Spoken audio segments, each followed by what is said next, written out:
Hi అండి, ఎలా ఉన్నారు? నేను చేసిన సింపుల్ కేక్ చూపిస్తాను. ఫస్ట్ ఒక కప్పు మైదా, ఒక కప్పు షుగర్ బ్లెండ్ చేసుకోవాలి. 1 spoon baking soda, pinch of salt, ఇవన్నీ జల్లెడ పట్టుకోవాలి. ఈ పిండిని పక్కన పెట్టుకొని ఒక మిక్సీ జార్లో 2 eggs, half cup oil, 1 spoon vanilla essence, 2 spoons cooled milk వేసుకోవాలి. నేను 1 స్పూన్ చాక్లెట్ క్రీమ్ వేసానండి, అది ఆప్షనల్. దీన్ని మిక్సీ పట్టి పిండిలో 5 మినిట్స్ వన్ సైడే కలుపుకోవాలండి.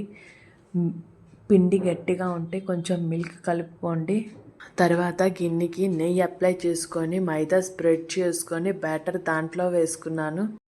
అంతేనండి. దాన్ని ఒక మందపాటి గిన్నెలో ఉప్పు వేసి దానిపైన ఒక స్టాండ్ పెట్టి దీన్ని పెట్టి 45 మినిట్స్ బేక్ చేశానండి. నా కేక్ రెడీ. ఈ కొత్త సంవత్సరం అందరికీ మంచి జరగాలండి. హ్యాపీ న్యూ ఇయర్ అండి మీకు, మీ ఫ్యామిలీకి.